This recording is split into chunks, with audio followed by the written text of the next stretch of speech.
Welcome back to Julie's Village. I'm glad you're here. I have with me today Emma Martindale, and I'm excited to have her because she is a first year teacher, and I'm excited for her perspective. She comes highly recommended, and I'm excited for a couple of things. One is that there is a pretty high turnover rate in the teaching field. And so the likelihood that if you are a parent or a caregiver of a child who is receiving special education services, probably at some point you are going to be working with a first year teacher at least once in your child's school career.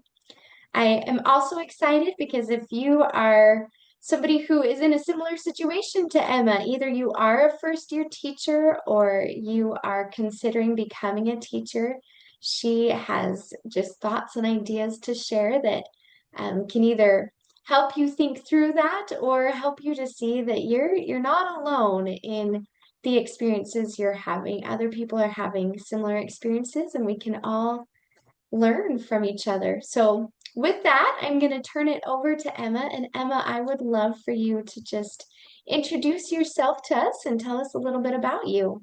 Okay, thank you, Julie. Sorry. I'm Emma, and I am a first year teacher. I teach resource and inclusion in Texas, and I graduated from BYU, Idaho, studying early childhood, ECSE / special education. Awesome. And where are you from originally? And like, tell us a little bit about your family. Yes. Okay.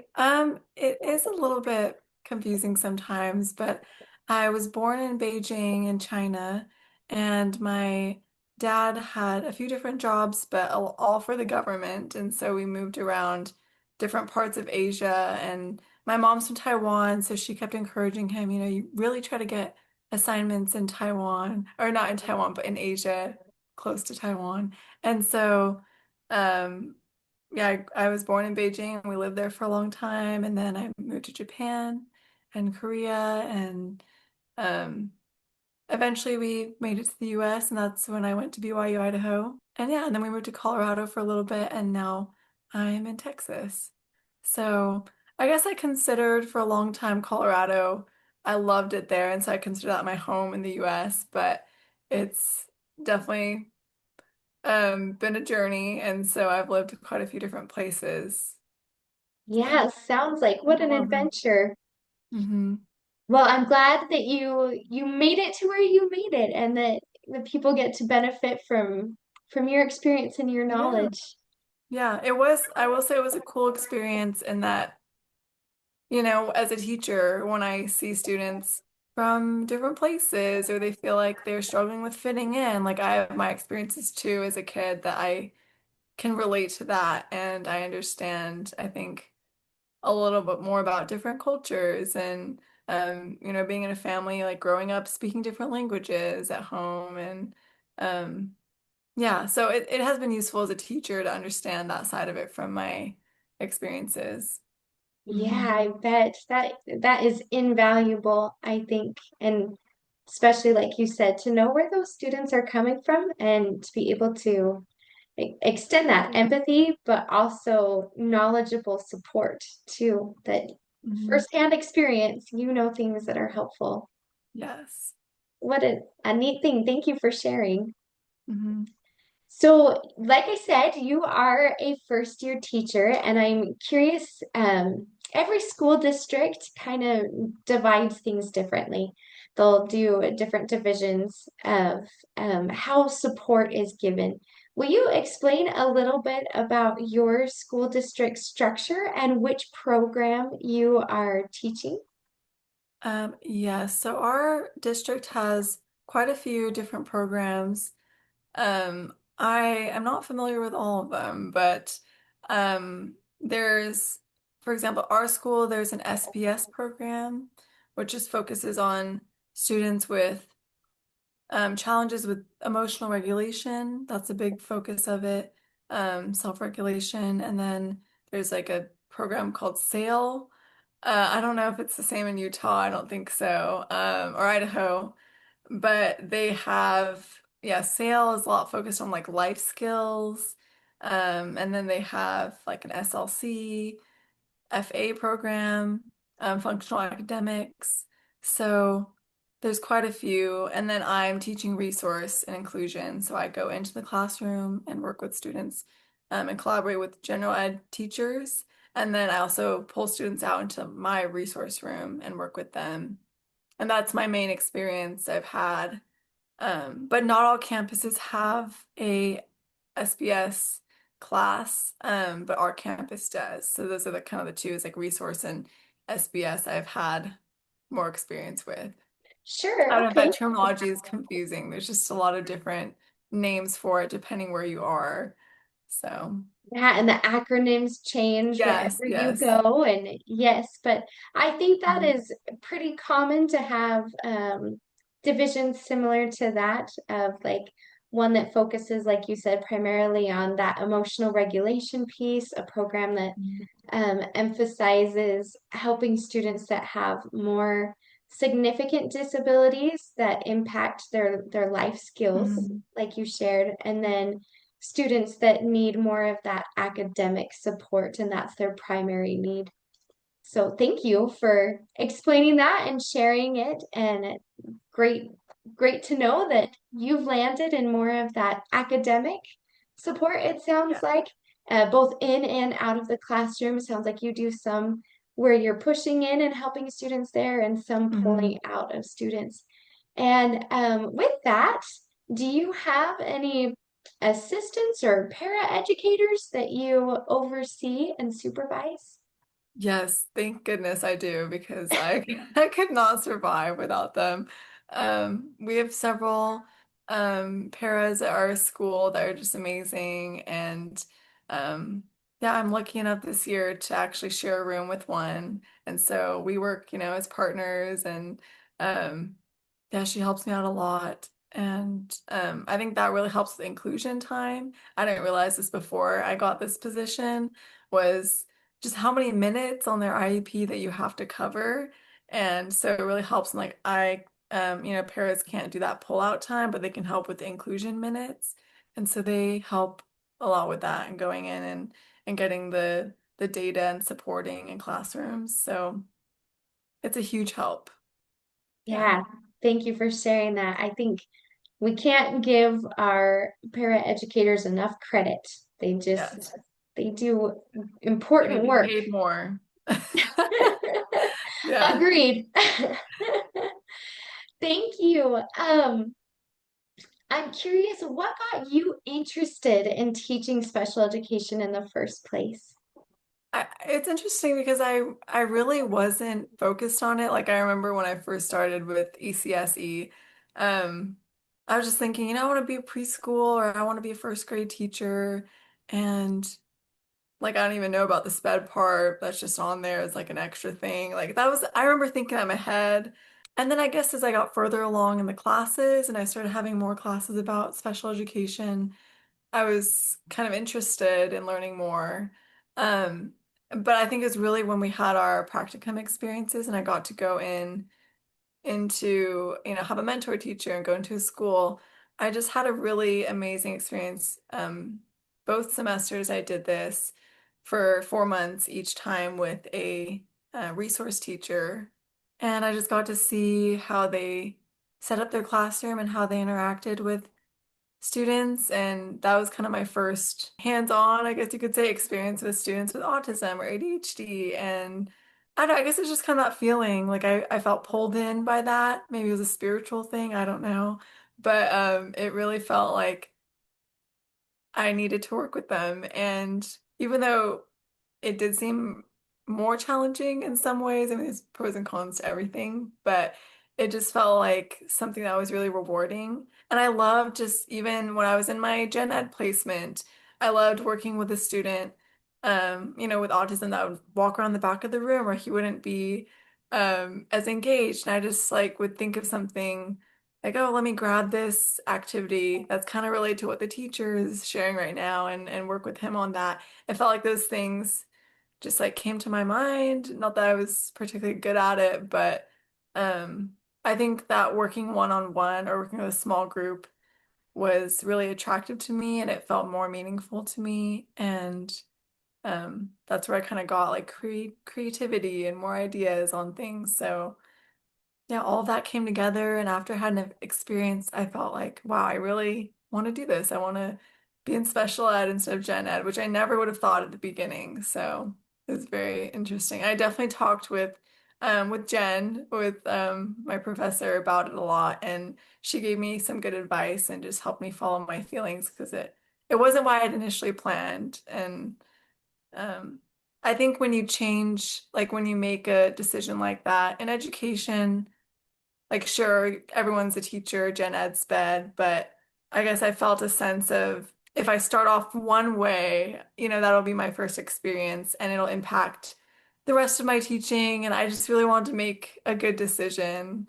That's how I am, kind of a perfectionist. So I really wanted to make the right decision for me.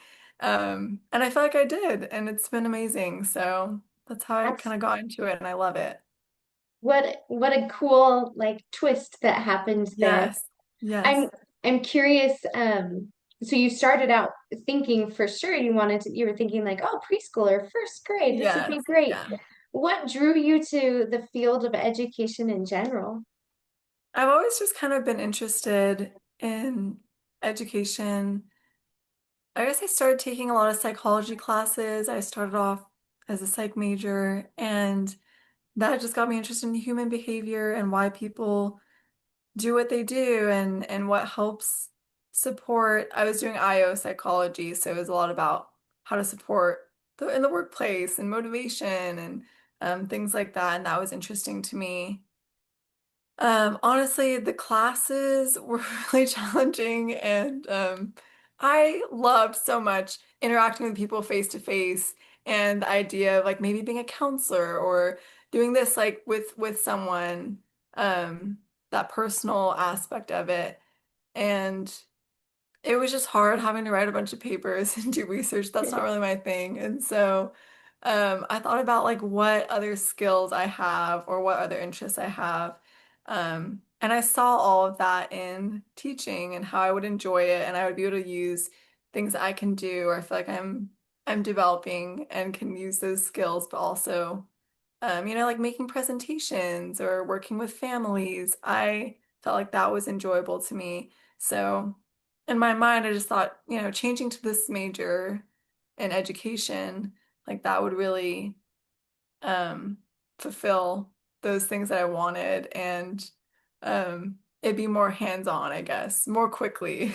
So at first, I think it was kind of me being impatient, not wanting to do the work in that path with psychology, but it ended up being perfect, and I think that like I just saw more and more as I continued in studying and taking classes each semester that it was really what fit with me and like what I needed to do, my calling in life. So, yeah. I feel like as you shared that there was this theme that cropped up over and over was that people keep Yes. it Yes. seems like one thing led to another, but what stayed consistent all along was that you just enjoy people and Yes. individual people, working with individuals.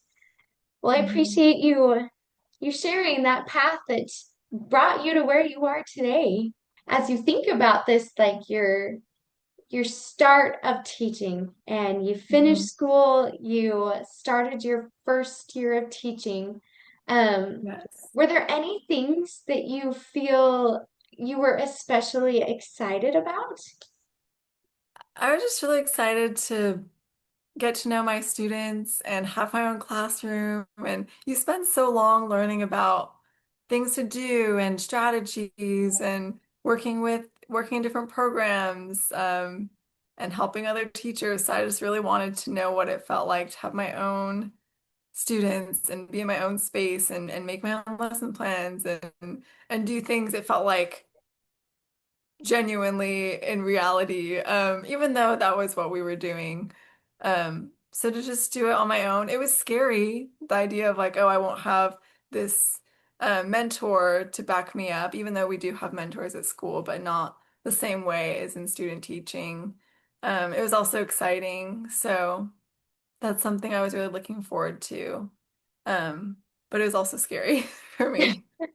Tell me So about that scary part. What things were you nervous about? I really wanted to do everything well in the beginning as a new teacher. I want to go in and just be good and, and not be a burden on people. And I felt like that a lot. And even coming to my first job and even this year, I still feel like this sense of like I just want to fit in. I don't want to cause any trouble. I want to be able to just pick things up really quickly. And but I know that's not realistic, but that's kind of how I felt. And so I think it ended up causing some anxiety. Um, fear of the unknown, right? Like when you don't know what's going to happen, you don't know. Like every year, I think teachers don't know what group they're going to get or what the situation is going to be. Um, and even like district policies, things change all the time. And so you just have to be flexible as a teacher. And that's something I'm learning and like working on right now because it's hard for me. But yeah, I think that's what caused a lot of the fear. Um, but the more that like I went through half of last year and start off in the middle of the year. And at first, I remember the first few weeks, I was just scrambling and I felt really nervous and I would stay super late, just triple checking, double checking, triple checking, everything, looking at my caseload again to make sure like I understand all their goals and setting up my classroom a certain way, which I don't think that was bad, but I think just naturally as time progressed and I came to school more and I got to know my students more and um, had discussions with my team, things just fell into place and it felt a lot more manageable and less scary. So that's something I went into this year telling myself, like, remember last year when it was really stressful and then you just went along and it got easier as you went.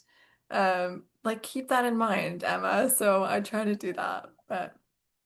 I love that. As your confidence grew, Yes. it just got more relaxed and easier. That's a great perspective. I think something that a lot of people can relate to. Hmm. Yeah, it's Um, hard to remember, but yeah, and speaking of that remembering piece, I hmm. guess just I'm gonna share a little unsolicited advice here that something Please that do. I learned as a teacher and as I continued myself was that with our students, we want to help them not just learn skills, but become lifelong learners.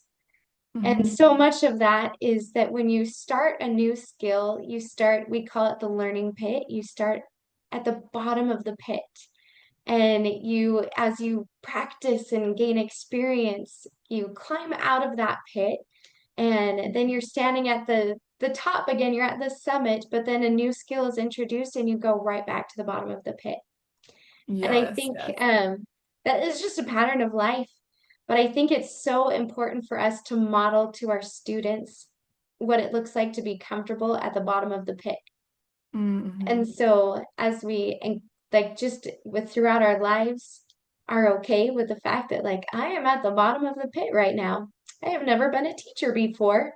Hmm. And so therefore, here I am. I have all this content knowledge, but I haven't tried it. So I appreciate you sharing that because I think that is something that is pretty universal across first year teachers is that there's things they're excited about and things that they're nervous about.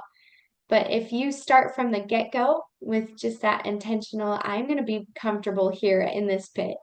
Hmm. I think it I helps love our that. students, they'll feel that and that you're sincere when you say it's okay to be at the bottom of that learning pit because you're genuinely comfortable with being at the bottom of the pit.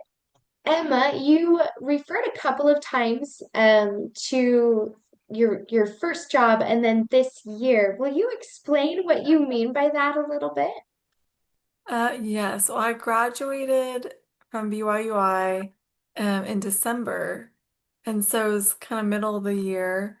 And I was really worried about finding a job and if there would be openings. And I was very lucky, very fortunate because there were several openings available just for multiple reasons of them not having enough teachers, and there's adding a position or For whatever reason, a teacher had to leave halfway through the year. So I ended up interviewing at multiple schools, and then I got the position at the school I'm currently at and started in January right after the holiday break, which is fun. A lot of things. It's hard to get the students back, but it was good in that the teacher they had previously had left, and then they had a period of time without that teacher, and then I came in. So it's almost like a new year, you know? So yeah, I started halfway through and then continued to May to the end of the year. So just maybe 5, 6 months. And then um started this year at the same school. So I appreciate you. 1 month. Yeah.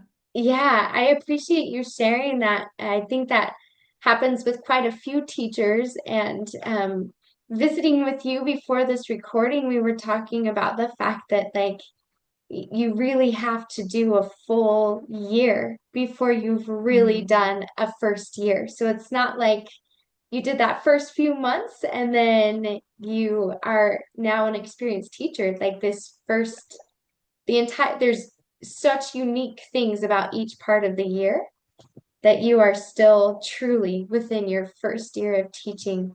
Mhm. Um, right along with that, I'm curious if there's anything that surprised you as you started teaching. Yes, there was just, I mean, so many things surprised me, but there was a lot more little things that I realized teachers do that even with a mentor teacher, even talking about it and learning about it in class, it was very different to suddenly have all of that on myself. Um, so it was overwhelming at first to think, oh, I need to make this phone call. Every week I need to submit these plans. I need to do this. Um, and it was stressful, but it was also just like, oh, I didn't even realize that. You know, some things weren't that bad, but I didn't realize I had to do this and there's a lot of things you have to log, like legally. Um, and keep documents of this. So it's very vague, but just a lot of things that I didn't expect, that I just have had to learn over time, and it's gotten easier over time for me doing it. So that surprised me. I think it also surprised me how quickly the students adjusted. That was something I really had a lot of worries about was how are they going to feel about me coming in, for my sake, but also just like, am I going to ruin all this learning that's been built, so far? Maybe their previous teacher had a certain way of doing things, and I don't want them to backtrack on their goals because I'm doing things differently. And I just really wanted to keep that momentum going. But it did surprise me that the students, and I think all students are more um, adaptable than we realize, and they warm up to people a lot quicker for the most part than we realize. And so they just I mean, they didn't love me at first because they didn't know me, but they kind of accepted me as their teacher and we got to know each other better. And they were okay with me, trying one thing 1 week and the next week thinking, oh, I think I need to give them all little folders to keep their things in because they didn't have one so far. And I had worried in my head, like, are they going to be okay if I do this adjustment? Is it going to mess this up? And then really it was fine. So I think they're just a lot more, um, yeah, adaptable than we realize, and they can can do different things, and new people can come in, and you can change up your routine and change up seating, and they'll be okay. So that's something that surprised me, but was good for me to learn. Oh, I love that you point that out, that kids are just so adaptable and that Hmm. that I got this sense that it takes some pressure off of you in knowing that Yeah. they'll do a portion of this too. It's not just you going in and what am I trying to say? Like selling yourself or convincing them that Yeah.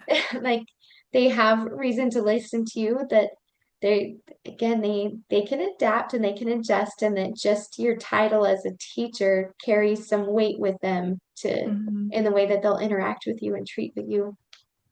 Thank you for sharing those thoughts. Are there Any things that as you got started teaching that you wish that you just had more preparation for? We talked a lot at school about managing behavior and routines, setting up routines, how important it is to start it from the beginning and really keep that consistency and follow through, all of that. And I did see a lot of that in my practicums. We got to go at the beginning of the day and stay till the end of the day, but I never saw beginning of the year. And so that's something I'm experiencing for the first time now is setting routines at the beginning of the year, and how that goes. And I feel like that would be useful. And I understand why it is difficult to get every student, teacher that experience, but that's something I kind of wish I had a little bit more, um, to just observe that or more experience practicing that, even role playing in class or things like that. That I think that would have helped me feel more comfortable. But some things you just have to go in and experience yourself and figure it out. So Well, that's yeah. such good perspective and again, I think something that lots of people will be able to relate to that you kind of as a student teacher or as a student in the teaching program, when you're Hmm. going and watching these other teachers, oftentimes those things are already established. And so you Hmm. see them like maintaining and using consistency, but you don't necessarily see how they set them up. Is that Yeah. an accurate, I guess, Yes. summary of what? No, that's a great way of saying it, better than I said it. I think, yeah, not that there's just one way to do it, that one teacher would do that. I think, okay, that's exactly how to do it. But I think that just would be good to see, to really understand how much effort it takes and how students respond. I think that seeing that really is beneficial. So, um, that's something I wish I had a little bit more preparation on. And in special education too, I didn't realize how much paperwork we have to do as well. Preparing for IEPs, I think here they call them ARD meetings, and yeah, setting goals. And so I've learned a lot of like click on this drop down bar number 32 and then click next and do this and all those things that I just had no idea, and it's taken up a lot of my time to learn. Um, so they do have training on that in my district, and I went to trainings, but I think that that is something that is a big, learning curve when you start, is how to do all that paperwork aspect Oh, of things. Hmm. I appreciate you bringing that up too. Something that I saw quite a bit as a teacher was that every school district often has, sometimes it does, a full state will have the same thing, but everyone has Hmm. different software. It's the same, it's the same outline, it's the same components that have to be included in Hmm. each IEP, but learning a software system takes time and through I Hmm. mean a fairly short career that I had we changed software systems multiple times as well, and then you were Wow. relearning the software each time. I think Hmm. that's a good thought of something to be prepared for, and also for parents to know too that sometimes things Yeah. might seem clunky or like take longer than expected to get paperwork back to you, back Hmm. to the parents, and that is often because there's this learning piece going on behind the scenes as well. Thank you for Hmm. pointing that out. So we've talked about things that you wish that you'd had more preparation for, things that were a surprise.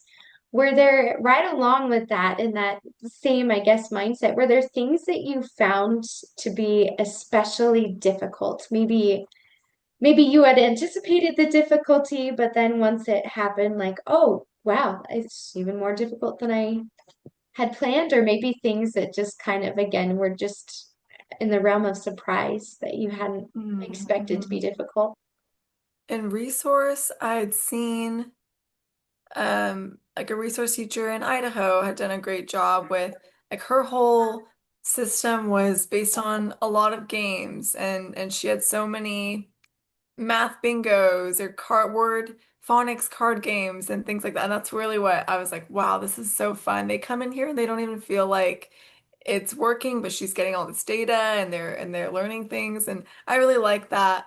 Um, and I went to another school, and they had more of, I guess, more structure. Like they had to follow this book and learn how to code, have students code the vowels, and it was a less like gamified, fun version of things. And it was interesting to see both of those and how to like use them. Um, but I think that's something I felt was difficult when I started was like one, how do I want my classroom routine and teaching style to be? Um, and I guess like what does my school allow for or my district, like what's already in place that I have to follow and what do I have room to figure out on my own and do my own way? Um, and then I think with that, just um yeah, kind of figuring out what works for each student, like what is the most useful for them and their goals.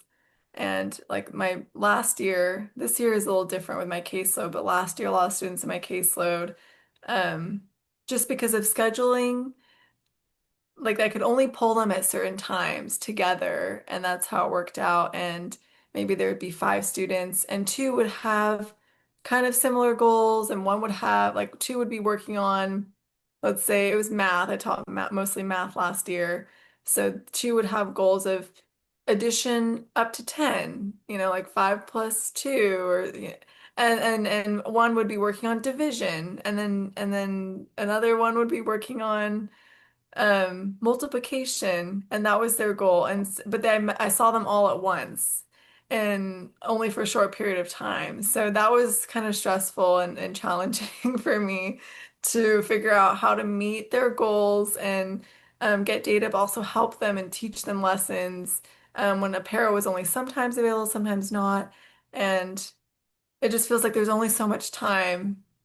And then these students, like with their ADHD, they get really distracted by certain things, and so it felt like the best situation I thought was like to be one-on-one with the student, but I know that's not possible, and so I'm trying to give them that attention and engagement effort and answer their questions that they need. But also, there's this other student over here. I'm sure that's how gen ed teachers feel too, is you got 25 students and you're trying to help this one, and you just like you only pull so many to your teacher table, so it's hard. But I think I felt that in a way I didn't expect to in our SPED classroom, our resource classroom. So that was a challenge, but thankfully I talked over with my SPED lead and we came up with different ideas, and I just, kind of trial and error, try different things, um, and saw what worked and we figured it out. So it's hard, but it was good, and we just did what we could that year at the end of that year. I I Mhm. love that you bring that up. You alluded to some points that I or talked about some points that I'd like to draw out there a little bit more. Okay. I love that you you reached out to others because you're exactly right in saying gen ed teachers are experiencing similar things with 25. And because Yes. of that, they can be experts on this and ideas of things to do. It's think it's great to pull from their expertise and their knowledge and find out what do they do. A lot of them will a lot of gen ed teachers will try to make some time to do some small group work. And then what do Mhm. they do with the rest of the class? And pulling from them gave me ideas of like, well, how can I do that on a smaller scale?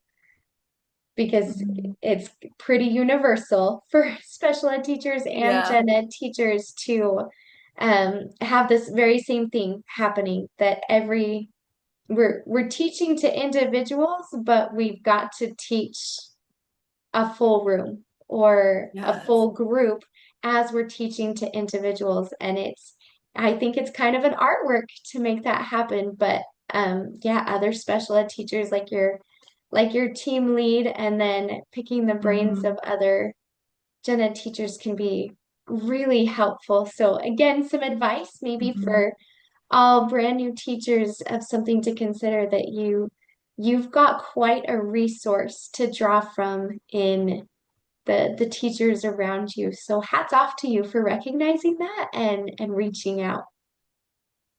Thank you. Yeah. It's really about collaboration. I know they say that all the time. You hear the word collaboration. It's just like, okay, again, but really it's important. It's a key. So, Yeah, it's real. If hmm. we want students to succeed, we've got to be willing to talk to the people around us. In these stories that you've shared, I get this sense that there's there's some passion that you have for helping these kids. And I'm curious if you have found anything especially rewarding so far. That's a good question. Um, there's so many rewarding things. So many that just like get me through the day, just students being really sweet or, saying this really helped me. Um, I think I've learned, especially with my caseload, that I have currently. I mean, some students will express it and they'll tell you like, wow, that really helped me, but some will never do that. In fact, they might say they hate you, or they might say that they don't love coming to class, or they think that doing this goal work is really frustrating. Like you don't get that feedback or that positive feedback. But I think it's been rewarding to me to just like learn to see that anyway, like myself, even if they don't tell me, um, and to just focus on the good things I'm seeing them do, even if they don't realize that, like helping build their confidence in themselves. And yeah, sorry, there's a lot of thoughts, but there's been so many things. Um, and I've learned kind of like what we were talking about earlier.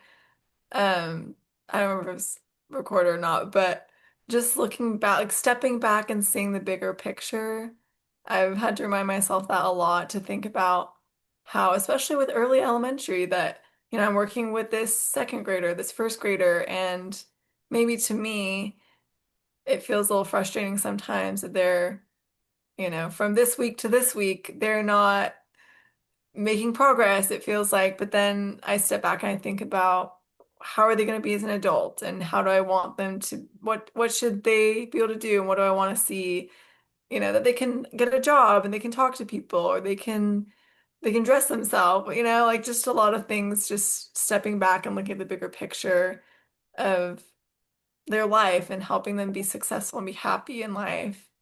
I think that's hard, especially in elementary, because you just see them at the beginning, like building the foundation. But yeah, hopefully that makes sense. That's a lot of thoughts. But I think with a general theme of, having the bigger picture in mind and being grateful for the little wins. So yeah, that's kind of something that's helped me. Oh, that is again so good, I think, for everybody to hear that, yeah, you'll have your moments of those big wins, but most of the time it's those little things. I love what you Hmm. said about those students that maybe can't or don't tell you about the things that are helpful or helping.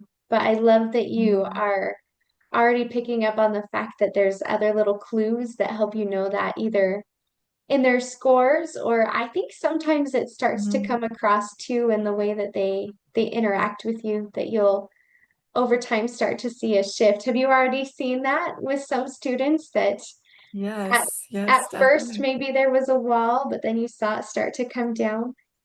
Yeah, even if they won't admit it, I feel like last year I was writing in one of my students' yearbooks and I just was writing something encouraging and they looked over at me. I was in their classroom and I guess maybe it was embarrassing or something.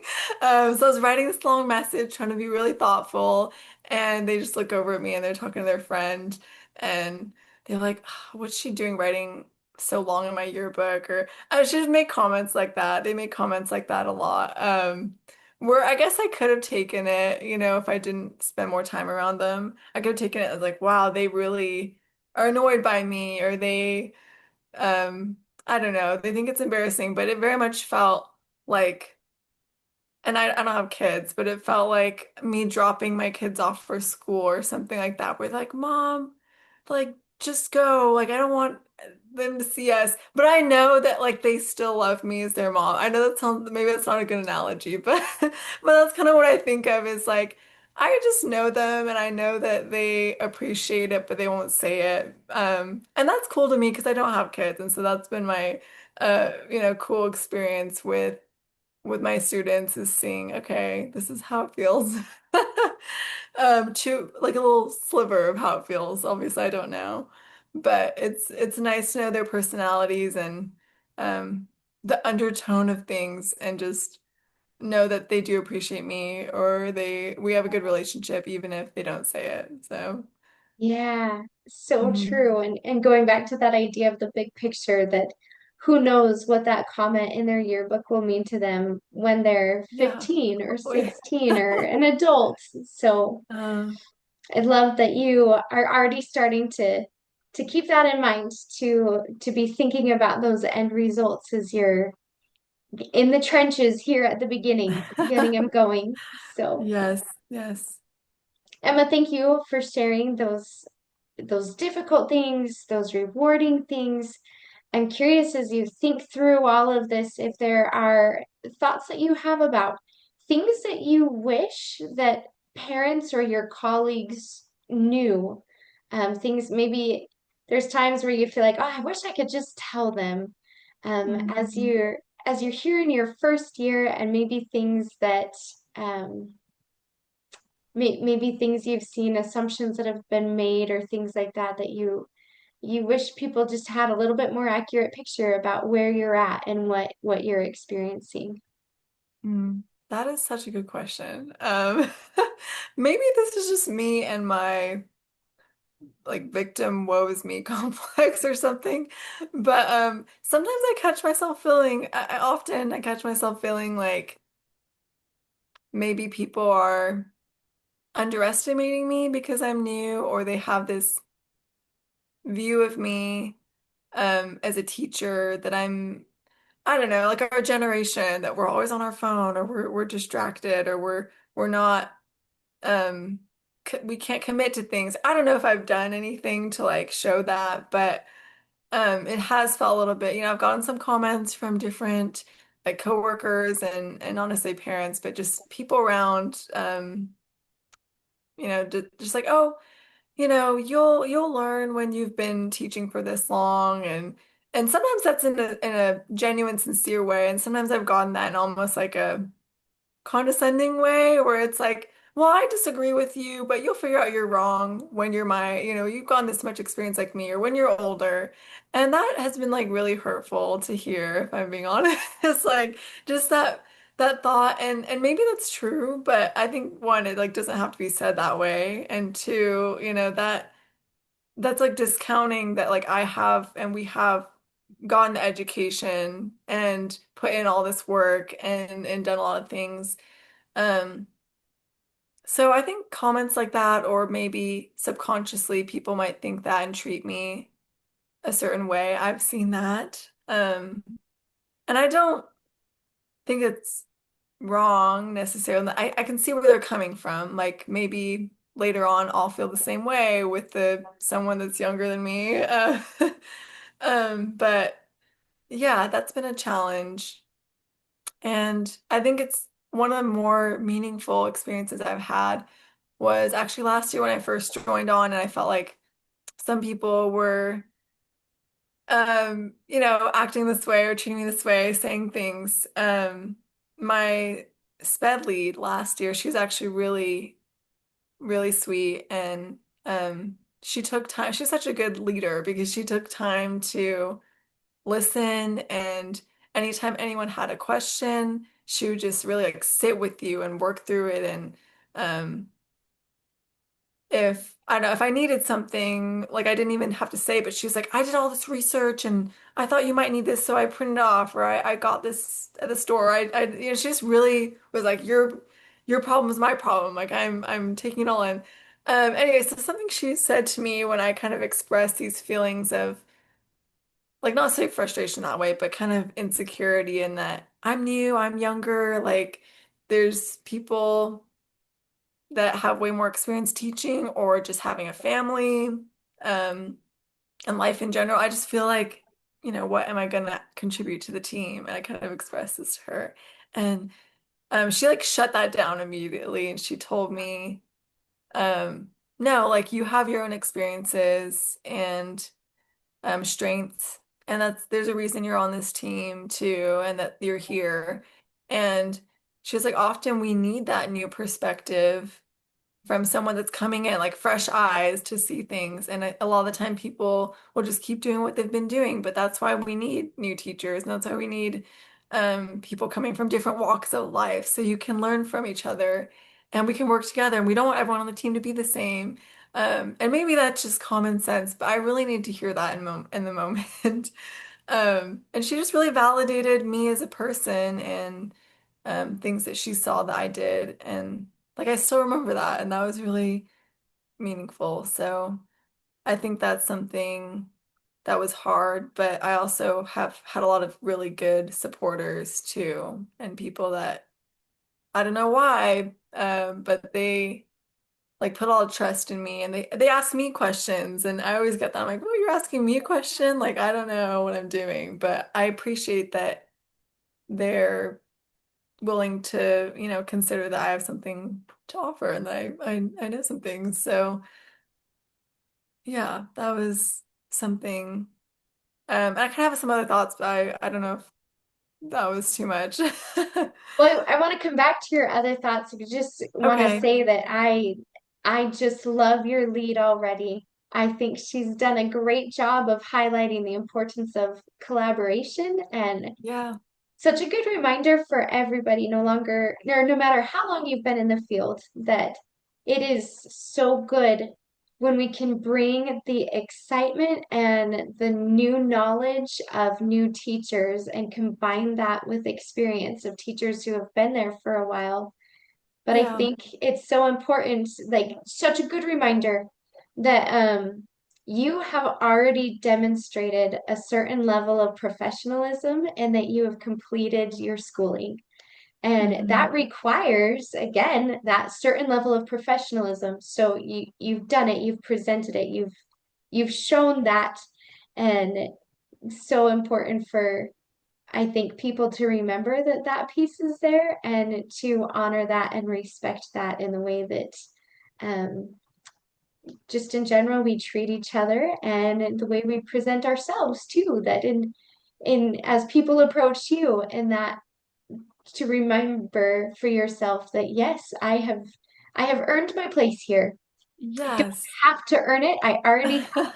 And yeah, Yeah. Yeah. And got earned great it. And I insight. think that like something is to be said about like wanting to be a teacher and having a passion for that and like putting in effort. And so I wish I guess more people would acknowledge that and see how important it is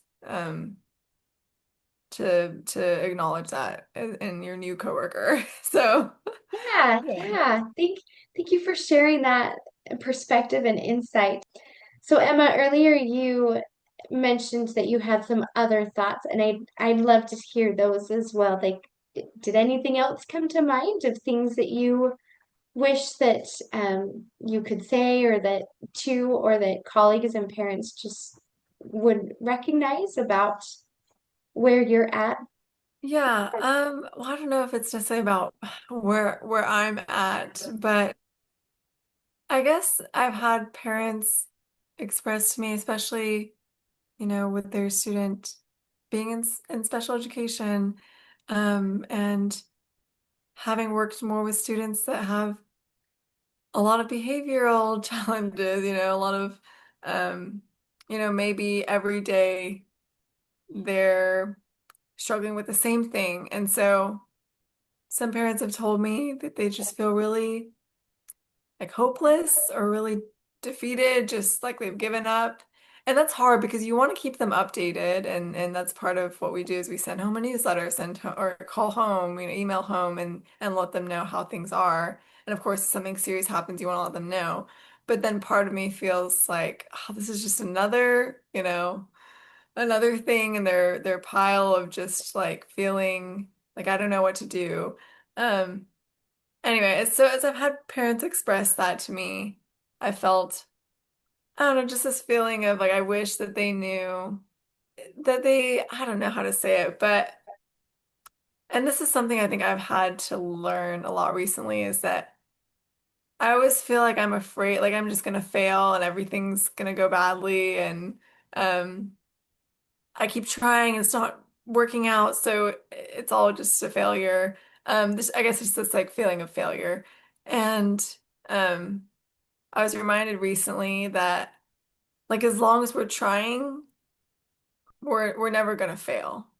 Just the idea that like the fact that we keep trying every day is success. It's like the opposite of failure. I think failure is like when we give up, and I'm not just talking about like give up, like try, give up, and then like try again later, a few months down the road, or however you might see that, but like just completely giving up.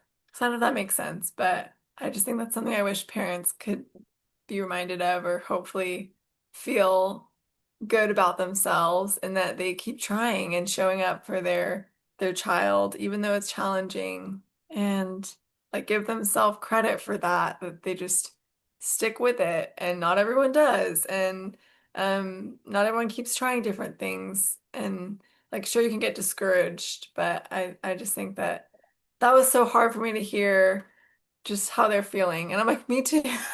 I feel that way too.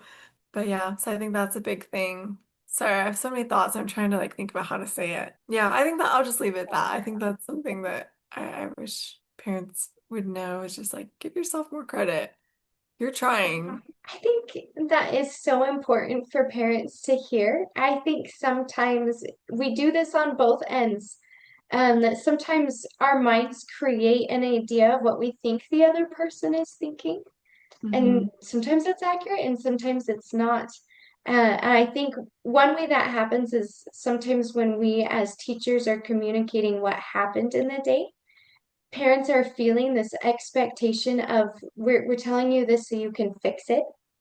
Hmm. When the teacher and their perspective is like, oh, I'm just keeping you informed. I'm not Yeah. I'm not putting blame on you or responsibility on you. I just want you to know what happened. So I think Hmm. sometimes it's okay to say that directly to parents as well to let them know that you don't feel hopeless for their child, but you Yeah. just want them to know what's going on and that there's no expectation again from you for them to just fix it Hmm. or to make it better.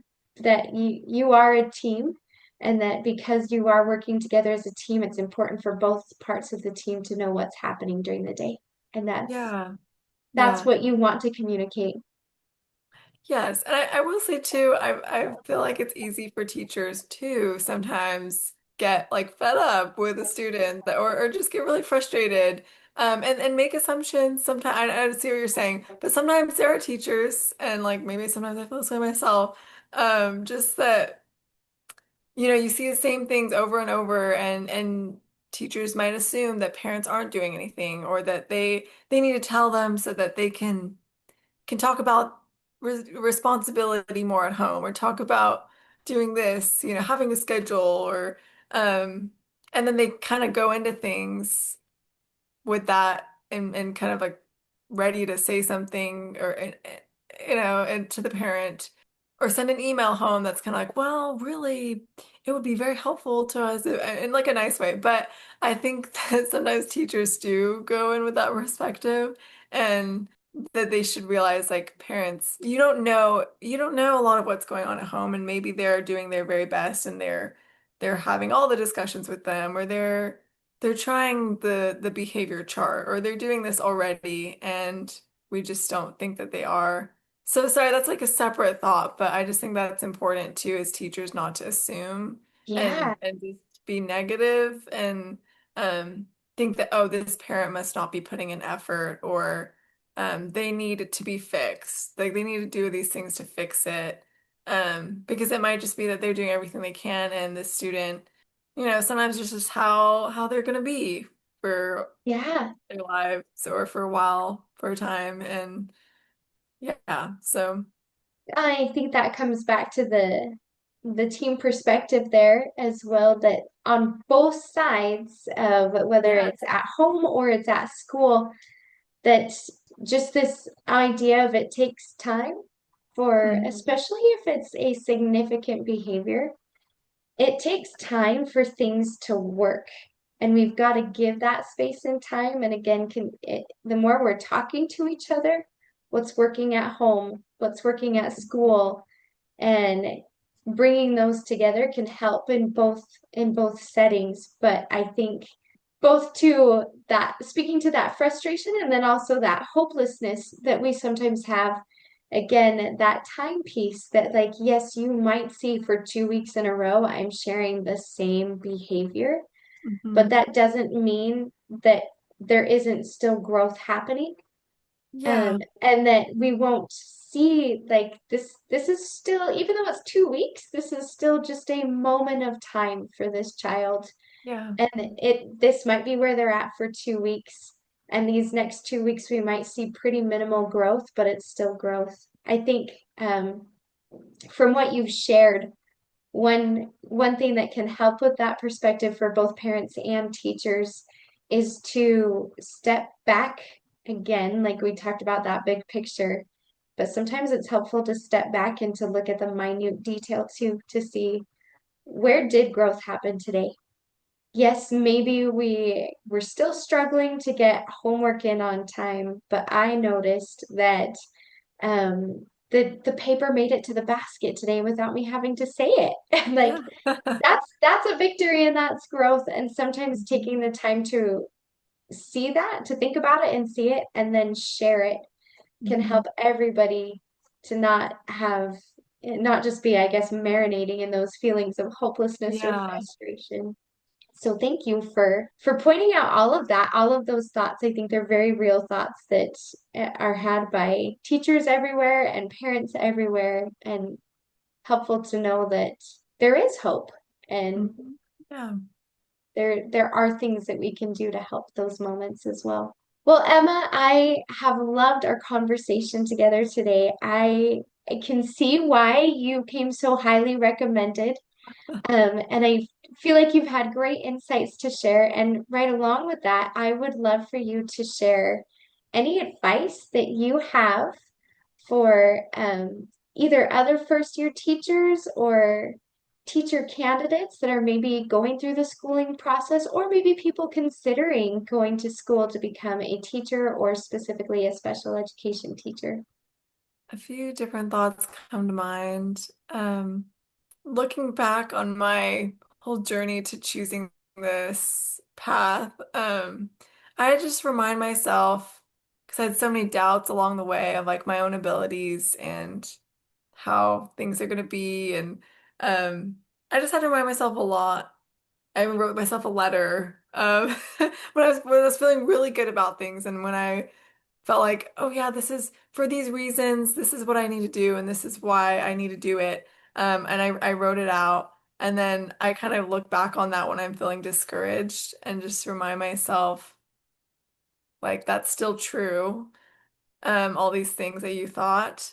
So I would say that's like some of my advice is just like keep encouraging yourself and like don't forget about those feelings or thoughts that you had that when you first start, don't forget your why. People say that a lot, and maybe that's frustrating to hear, but I really think that's true. It's like don't forget that. And also I think we talked about this earlier, but I have a tendency to just focus on myself and my anxious thoughts and all about me.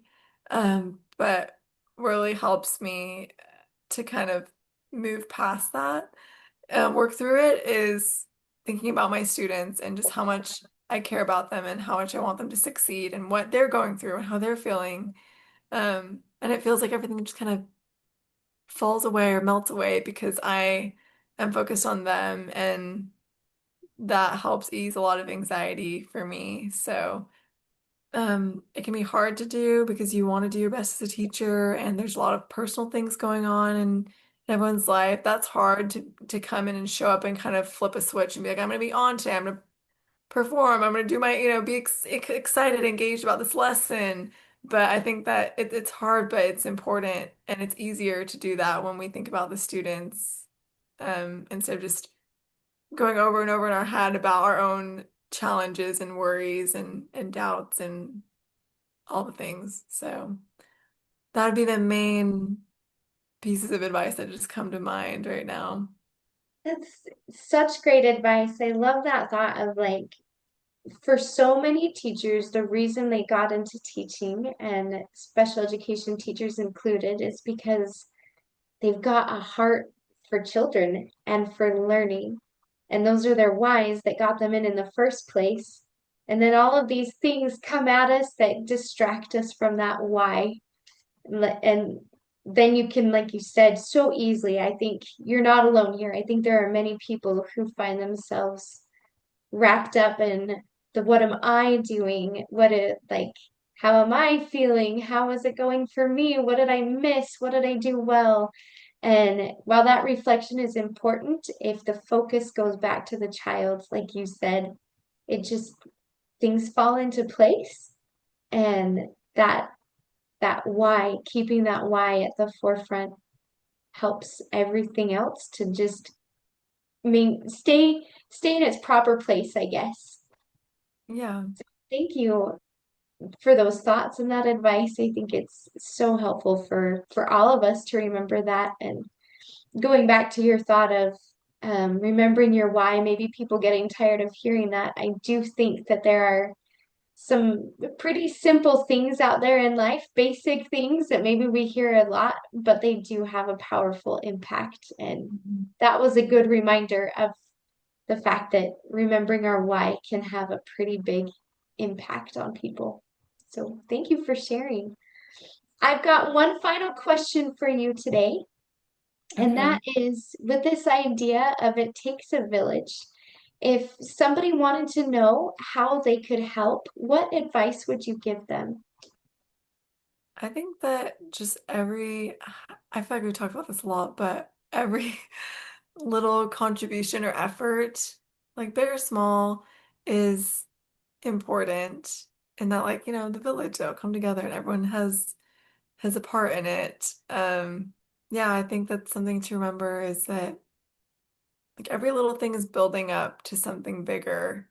And I think this is really what I need to hear, because I keep saying it. It's just that, um, the bigger picture, and that maybe we can't see it right now. We just have a little piece or a few pieces, but over time we'll be able to look back and see like, wow, that was really important. That was, I'm so glad that I just did what I could in this moment. Here's this little piece, but um yeah, and also the idea that you're not alone, like you don't have to do anything alone. There's people all around you.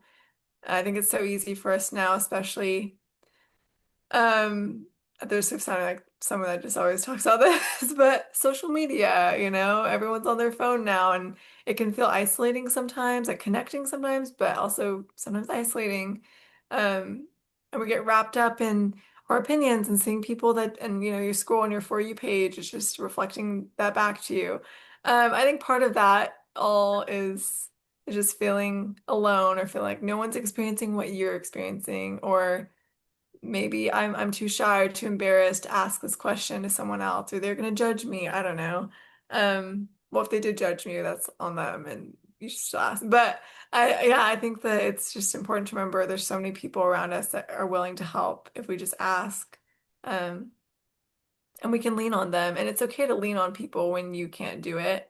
Like there's no shame in that, and I think it's better that you're like leaning on someone to get through something versus just not leaning on them and like hurting yourself and being less able to do things because you're just trying so hard to not ask for help. I don't know if that makes sense, but yeah, I just think that's important, is everyone's there to help you, and um yeah, we can do it. We need to do it together. We can't do things alone. So Thank you. Emma, it was so nice to meet you. I really appreciate you giving us your time and sharing your thoughts and your insights and your advice.